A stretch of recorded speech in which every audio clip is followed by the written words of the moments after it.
Hey, I'm Mike. I'm one of the co-founders here at Work Louder, and today I'm going to be showing you how to use your XYZ workboard and map it using input. If you've got a PCB or assembly kit, the 3D files and build instructions will be linked below this video. Before we get started, make sure to download input from our website. If you're new to using ortholinear keyboards, I recommend using a site called keyboard.com to help you get used to using this kind of layout. Focus moving your finger closest to the key you're trying to hit instead of moving your whole hand. This will not only help you touch type faster, but it's also better for ergonomics. Since this is a 40% layout, you're going to need to use layer keys to type numbers, special characters, and more. On your XYZ workboard, the layer keys are located to the left and right of your spacebar. So to type the number 3, you'll hold the right layer key and press the letter E. To type the hashtag symbol, press the left layer key and the letter E.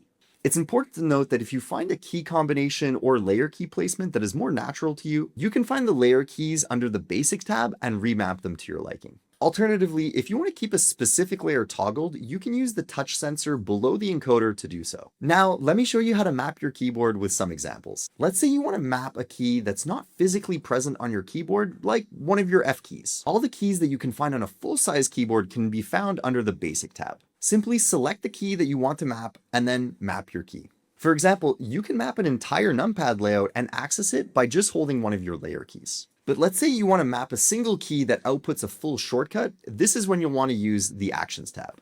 By default, we've already mapped your XYZ with some of our favorite actions, like copy, cut, paste, screenshot, the emoji menu, and even mission control for both Mac and PC. But let's create 2 simple actions to help you get the hang of it. First will be undo, and then next will be redo.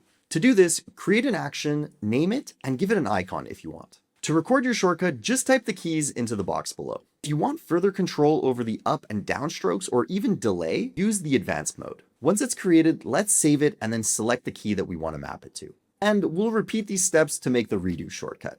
But what if we want to make one key do undo and redo? That's when we'll use multi-actions. Multi-actions allow you to assign different outputs to how you interact with that key. For instance, we can map our undo action to a single tap and our redo action to hold. You can also map regular keystrokes, media functions, and more by just using the drop-down menus available. As for lighting, you can change the underglow and backlight of your device in the Lightings menu to play around with the effects and colors. Last but not least, we have profiles. Think of profiles like the folder that holds all of your layers. You can have one profile for Mac and one profile for PC. You can toggle between your default Mac and PC profile by holding the FP key and the far right arrow key. All right, I hope this was helpful, and if you run into any issues or have any feedback for us, feel free to write to us on Discord or send us an email at hello@worklouder.cc. That's it for now. I hope you guys enjoy creating.